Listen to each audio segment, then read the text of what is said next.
And now as we come to almost a crisis with the funding for the Homeland Security bill running out on Friday, that this is time for us to put our party differences aside, put our pet projects aside, and focus not on what is good for our politics, but what is good for America.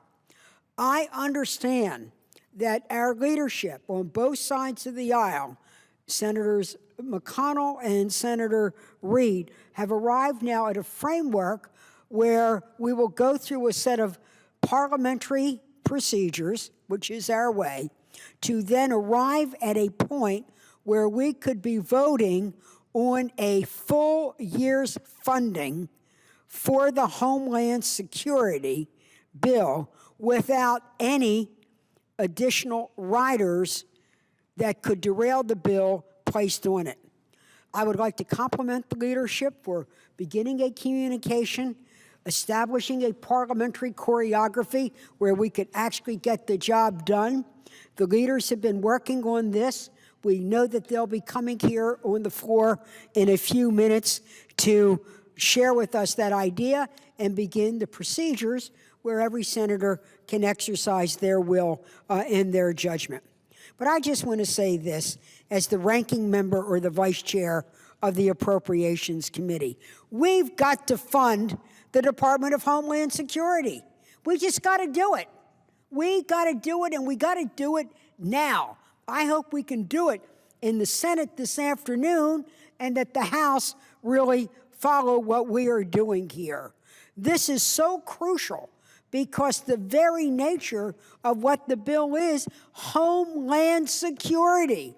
This isn't about a new agency that might be duplicative of another. This isn't about new programs. It's not even about great new big sums of money.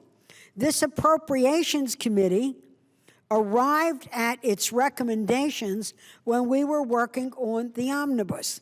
The presiding officer is the chair of the subcommittee on Homeland Security. I know that in the way he does his due diligence, he has reviewed this bill. So the money part, I don't think is controversial, and it actually does the job. And what the job is to do the full funding to protect the homeland. You know, I really worry about our country. Here we are. We've got ISIL making additional threats to the United States about the security of our malls, while we were all pondering what our strategy would be and parsing what the politics would be. Our great federal agents were on the scene making sure that 4 Americans didn't go to join ISIL to fight against us and perhaps organize predatory attacks against us. Our people are on the job, and now it's time that we do our job and fully fund this agency. America is at risk. We face terrorism. We face the consequences of natural disasters, of which FEMA and the Coast Guard are really helping us right now. We face cyber threats. We need a Department of Homeland Security funded in a way to prevent and respond to these situations. And when I look at this, it is really standing sentry in terms of all we need to do in terms of port security, airport security, guarding our borders through our Border Patrol agents, 23,000 Border Patrol agents. But I also look at the first responders.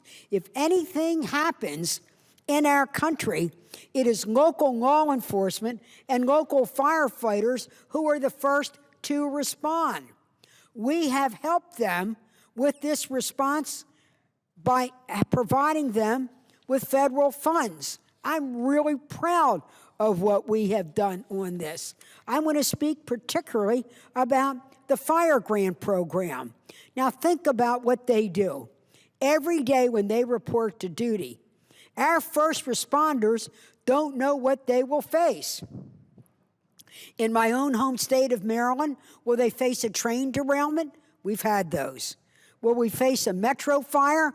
We've had that. Will we have a multiple accident on 95? that could involve a horrific accident that requires rescue, that could carry hazardous and toxic waste. And then because of who we are, with our airports and our seaport, we also are a big threat for a terrorist attack. Our first responders are asking us to give them the money they need to do to pay the bills and also help them with this. Over 10 years ago, I joined with one of my Republican counterparts, Senator Kit Bond of Missouri. We were both concerned about what was happening to our volunteer fire departments. As he crisscrossed Missouri and I crisscrossed Maryland, we were shocked to find out that a new fire truck could cost as much as $1 million. One full suit of protective gear that would be fire retardant or fire resistant could cost $2,000. The special breathing apparatus that's been developed while they go in to look at it can cost over $5,000. What we put is put our heads together and listening to our firefighters. We know you can't fund that on tip jars, pancake breakfasts, crab cake dinners, or oyster fries in my own state. We wanted to help them. So we wanted to make sure we help them so they protect us. So we came up with the Fire Grant Program. It has been a tremendous success. In my own state, in the decade since we passed it, over 600 fire departments have been helped with the new equipment that they need. When I travel my state, I've got people who defend and protect me and my community, shake my hand, because they do this. You know what the volunteer firefighters do. I'm sure it's the same in North Dakota as it is in Western Maryland. And they say, you've helped me be able to do the job. They do this on their own time and on their own dime. So what happens if we don't fund Homeland Security? It means that those $2 billion grants in emergency fire for firefighters, for port security, for local efforts and so on will not be funded. And make no mistake, for those people perhaps in the Senate or in the House that says, well, why don't we just do a continuing resolution? A continuing resolution means that grants cannot be funded. Mr. President, under current law, for any program, if an agency is on a CR, it cannot issue grant money at all. So that means right now they're getting ready to take the fire grant proposals. Secretary Jay Johnson can't even put it out to say it's now the annual time for you to come in, firefighters, with your request, or fire chiefs. So we are placing America at risk, not only, with the really big picture stuff, but ultimately the big picture comes back home on that terrible day of 9/11.